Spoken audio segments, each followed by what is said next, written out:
Reach out, oh, with Ray and Steve. Reach out, with Ray and Steve.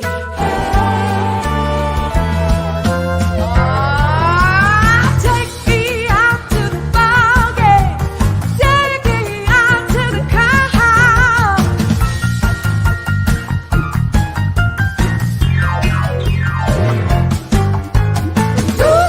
Root for the home team. If they don't win, it's a shame.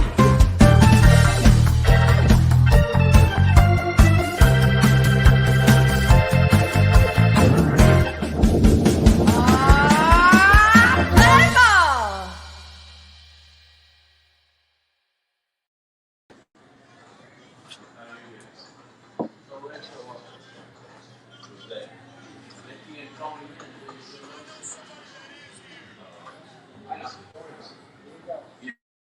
You're all done.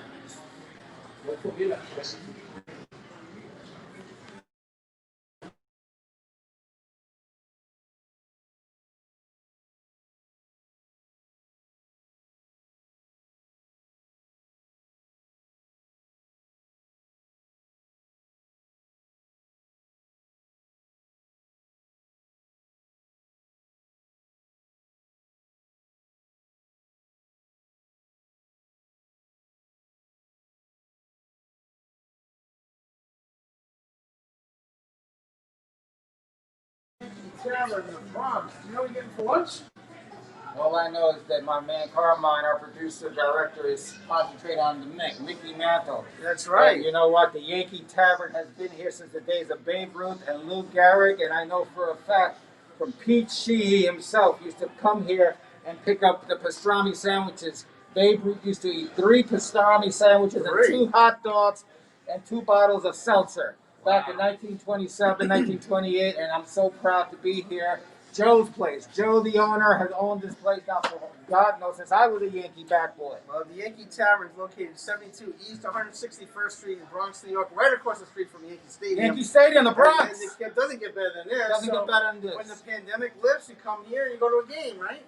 The best pastrami in the Bronx. There we go. And reach out with Ray and Steve on Monday night. We have 2 special guests. We have a lot of special guests. Who? Willie Randolph and Chris Chambliss. Willie Wonder. That's right. Chris Chambliss, 1976. Snatcher. They used to call Chris Chambliss the Snatcher because he He used to made pick everything millions up in of the truck. Yankee fans from that one swing, and Willie hit the first home run in 1977 World Series too.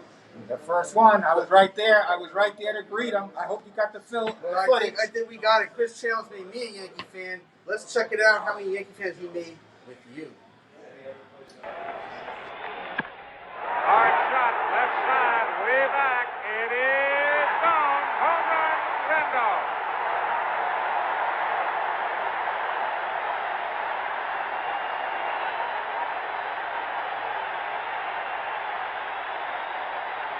The score is tied at 2-2. That's the fine young athlete we were telling you about, whom Tom Seaver characterized as a typical Pittsburgh Pirate farm product. He was obtained a year ago, as we look at this again, in one of Gabe Paul's many trades that re-architectured the Yankees.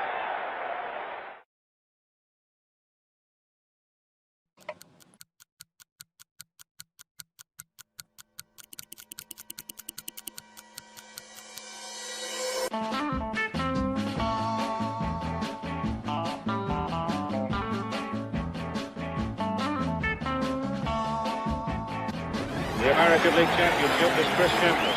Walks to the plate. Chambliss is so hot he's got his shirt unbuttoned. He's in heat.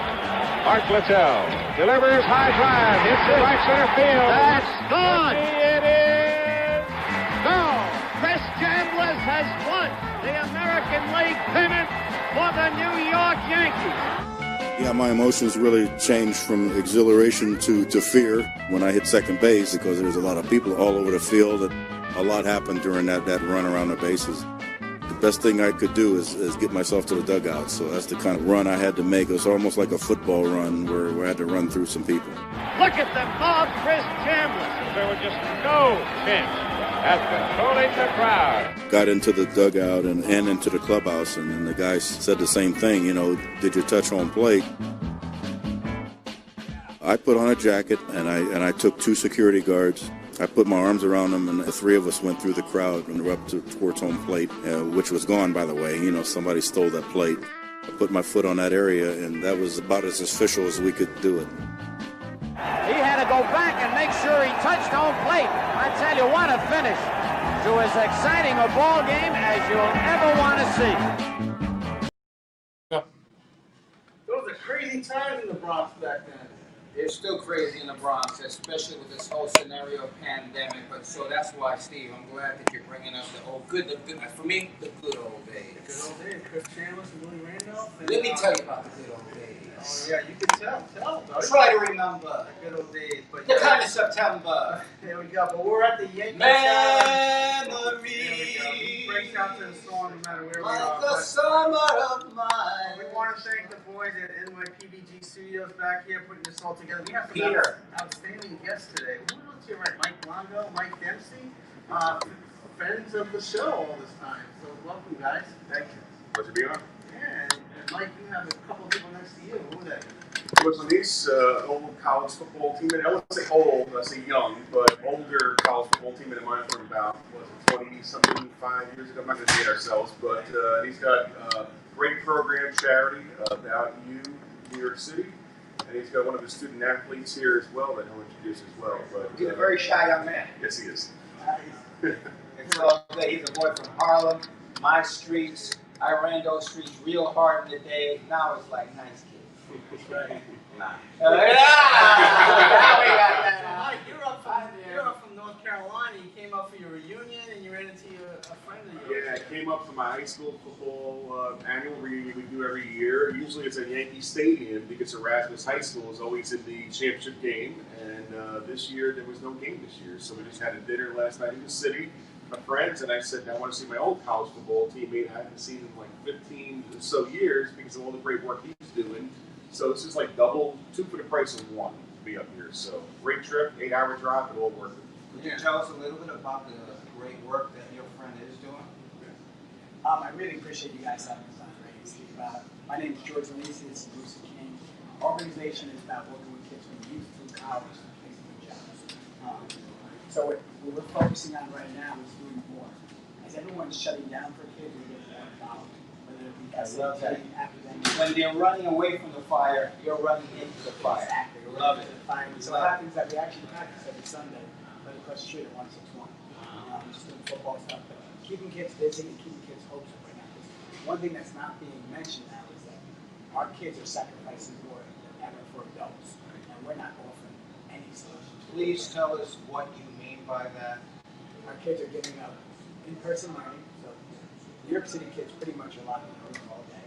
They're not, no sports, no social interaction, and they're not thinking, how are you going to get back to get kids back to on the developmental track to get the opportunity to do that. Like rich areas, they're having a problem. They're supplementing everything. And it's kind of unfortunate. I was telling Mike, it seems like there's a little bit of hate and bias. New York City public schools, no schools. Catholic schools, Catholic schools. Suburban schools in the AU are in session. So what we're doing right now is as they shut down, we're going to continue to do. Now, are you getting any static from the so-called higher-ups, etc.? We had a little bit of resistance. We actually ran a showcase for football at high school with the Harlem Jets were testing the program. A little bit of pushback, but the public school was good. And now kids are actually getting scholarship offers, college opportunities. Plus we're going to do more. We're going to do more in the future.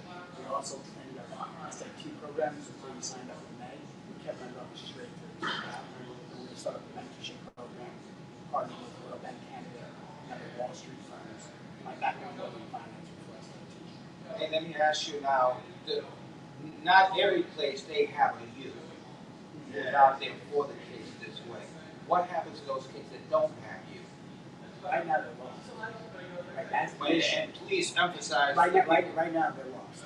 right now there is not a support system. And what we're about, we're just talking about it off camera, seeing kids through college, through jobs. The issue now in local society is that adults are in and out of kids' lives. We need consistency. And that's where our mentorship program, and actually students like Musa, college kids come back and mentor kids. Musa's 16, Musa's an elite student. He goes, we got him into Blair Academy. He recently got 13 10 SAT. Wow, beautiful. I only had a 9. I'm not going there. Wow. It's just a different kind of show. His brother plays football. He just got back from Thanksgiving. His brother plays Pennsylvania University. He's going to be a national. He represents everything. And not only that. Can I be your agent? That's what I'm saying. I want 2% of that. I'll let him do it. He represents everything that we want, but he also represents everything I would want in my son. Right. I always joke around with people like, I wish he was my son. You know what's funny? I was watching Cobra Kai. Okay, and you remind me of the situation with the way the two lead men are trying to help the young kids in the situation. So, you know, so I like that. I like that. So let me ask you a question. So we were talking off camera about when we were younger and we were more mentored and we had people scouting us and we had scouts and all that stuff to get to where we were when we were young. How does that happen to these kids down that are abandoned in their houses and they can't go nowhere? How do they get out there where scouts or college recruits or professional scouts can come and see them play, or is it just wasted talent sitting home? It's wasted talent, you know? Hey, who do you think you are, Chaz Palminteri? The only kids that really are being recruited right now that don't have film, they got film from our event. We film one-on-ones, drills and stuff. Is higher academic kids. So it goes back to academics as the foundation. If you want to really be recruited in any sport, let most it's your academics. And I'm glad you mentioned that because we actually started partnering with Branch from Baseball.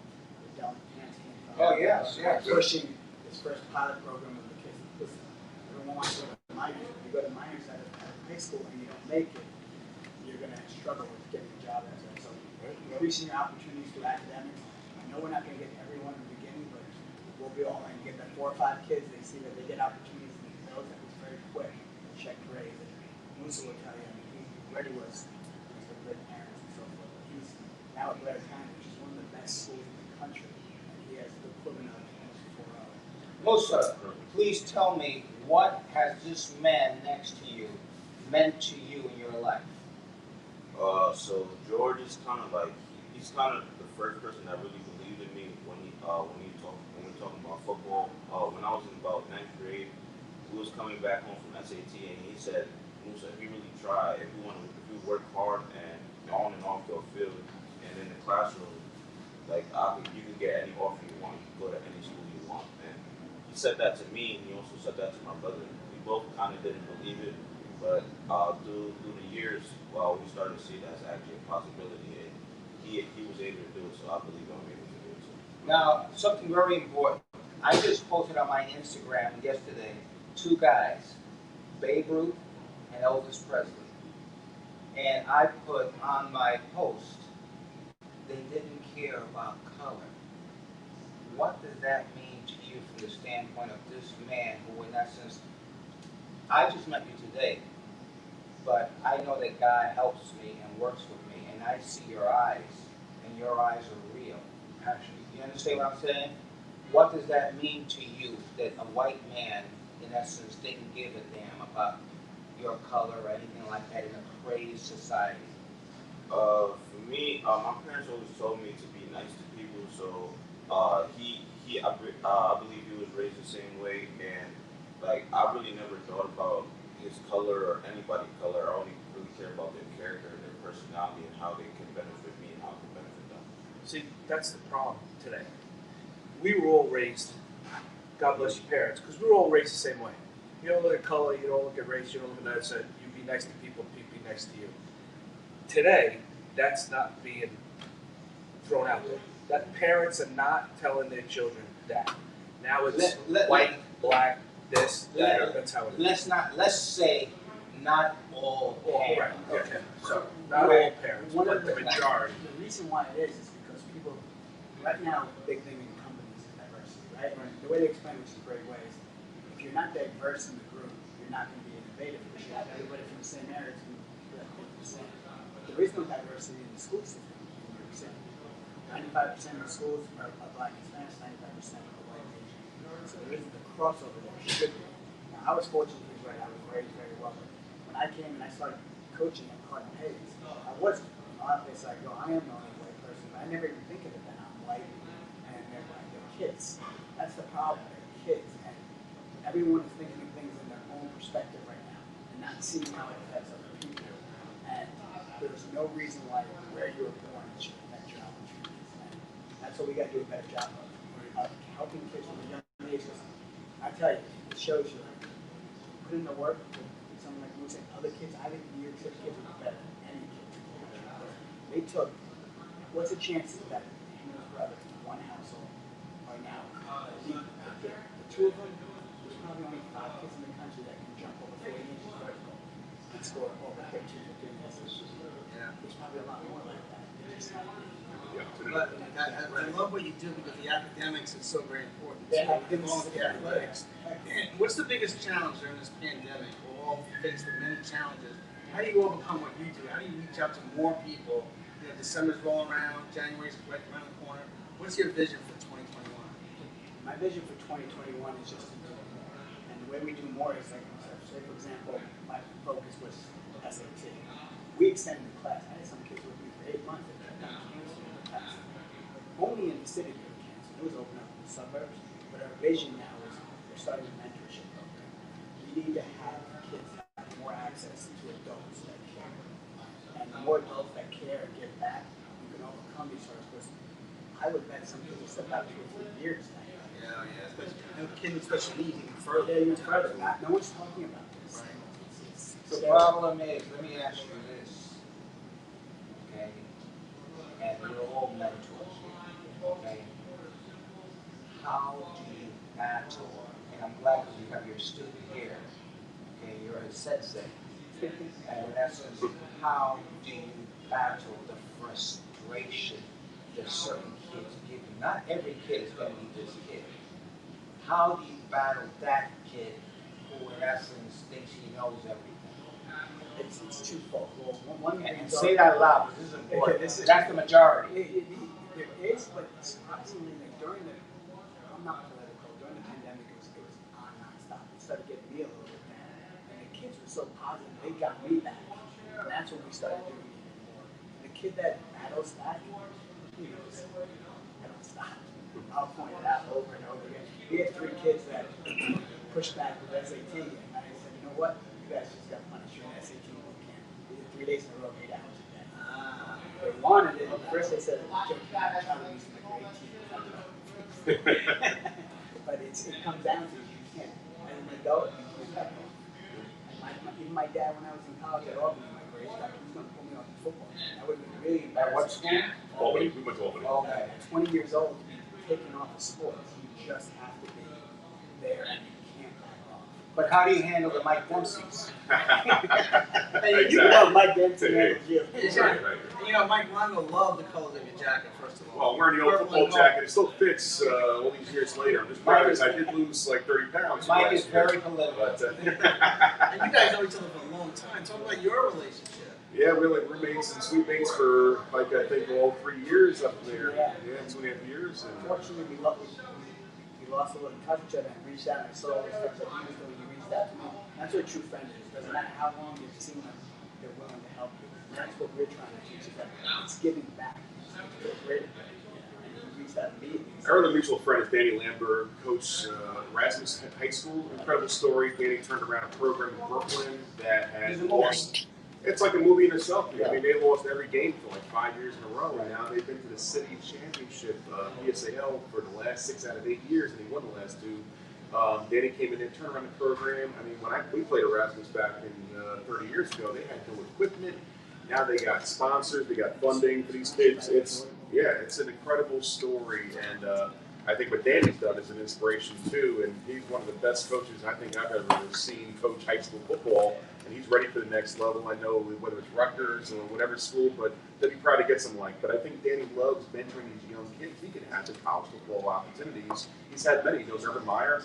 but he wants to be out there and helping these kids. That's what I see George doing with what he's doing with his program, is helping these young kids get to that next level. So pretty cool. Well, this is the Yankee Tavern. We're here at the Yankee Tavern, 72 East 161st Street in the Bronx. Great pastrami. Yankee Tavern NYC at Mustard. gmail.com. You can make your orders right now. 718 Delicious. 292 6130. No fat. That's right. And so Well, a little fat. Everybody has a little fat. But Mike, you I take. mean, look what happened here. Yeah, there we go. Mike Longman, taking us all in. What do you think of these gentlemen to your right? Oh, it's just meeting these guys and talking about my experiences when I was coaching with kids and training them from a young age going up. I want to be a part of them. I want to help. I want to do whatever I can to mentor these kids. So I got a question too that's been bothering me. You, man who has 2 kids that are police officers in the Bronx. Yes. There was just a shooting last night. Yes, there wasn't an Okay, thank God. But in essence, not only are you mentoring regular kids, but not only are you protecting Al Pacino, among others, how do you deal with the mentoring of your kids who are carrying .357 Magnums? Your daughter is like 5'1", the gun is bigger than her, but she's the toughest one in the Bronx. How To be did that honest with happen? you, Yeah. they mentor me. Beautiful. They're the ones that mentor me. I mean, I'm private sector. I have my own business. I have my own security, whatever. Stop bragging. They got to go by the book, and the book right now has been expanded against them. Any PD officer out there, their targets, their how do I explain it? They have to go by the book. But don't you feel that things are getting better? No. He's encouraging. No, it's not. It's not. It's not for the police. No. Not for the police. Things might be getting a little bit quieter, but before they cut all these things in the department, now there's more guns out on the street where there's kids, young kids, that are walking around with guns. Not baseball bats and basketballs. You see kids dribbling basketballs. So do you see how important Yeah, it's this extremely, man is, extremely and you important. are in the life? Yeah, things may be tougher. Remember, I have 2 kids that are police officers also. Right. But things may be tougher. But I think that we, as mentors, are coming out more. I agree. Okay? Yes. We are coming out more, and in turn, we are protecting and saving more lives that may have gone down. Yes. And at the same time, I feel such pride in that young man because, number one, he's proud of where he comes from. Yes. Because as you saw, when I said, Harlem is not as, yes, it is. He fought for the dignity of Harlem, But at the same time, look at the beauty of what he has and will accomplish because of you and because of you and because of you. And wait, let's not forget. I mean, you lead us. You're Well, the reason. listen, I'm the host of the show. You're so I don't have to go there, okay? Host. Now, me and Steve. How many? The two of you. How many people's lives do you think you saved? Well, I don't care about that. I'm talking about you. You know what it comes down to, guys? Mike from North Carolina, he came up. He doesn't count. Well, we organized it. Normally we were at Tino's on a Thursday, and Jerome, I hope you're getting better here. We rearranged the show to come here today. Mike pulled us together. You came down. Ray and I came down. Carmine came down. It's all about giving back. If we all pull together, mentor together, that's what it's all about, right, George? Yeah, It is that it's more. totally about giving back, and it's not actually simply just like he said earlier, being nice, giving back and working together.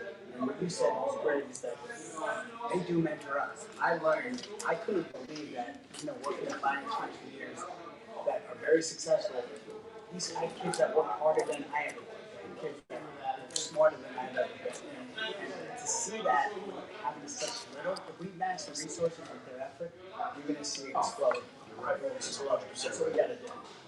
Young man, I want you to give a message out there to all your friends from the standpoint of where you're going and where you want your friends to go. So I know I'm going to college for free, and I know your parents don't want to pay for college.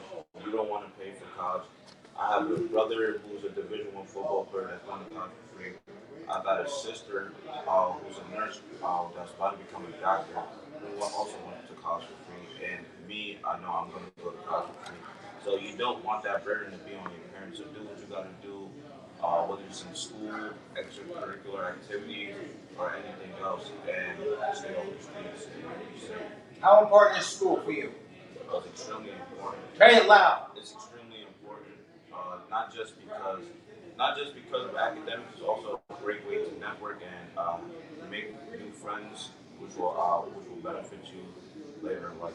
That man next to you, if you had one last word to say, because he was leaving the planet today, what would those words be to that man next to you? One word? Or one sentence. Thank you for all you've done. Say it loud, please. Thank you for all you've done. Could you look at him? Thank you for all you've done. All right, that's what I like. That's what it's all about. Because a lot of kids out there not knowing what to do, making poor choices. You're making the right choice. Great mentoring and support around you. It's a blessing. You and your brother.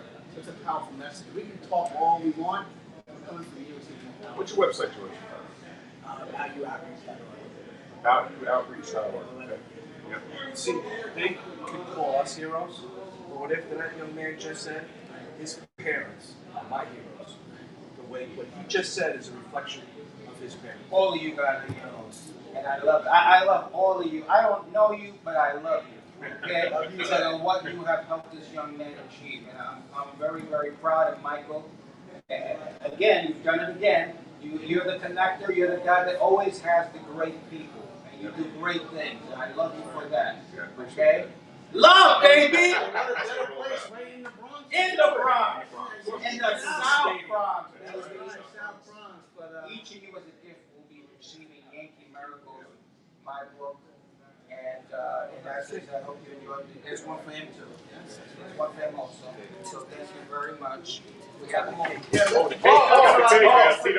A great Yankee, Tino Martinez.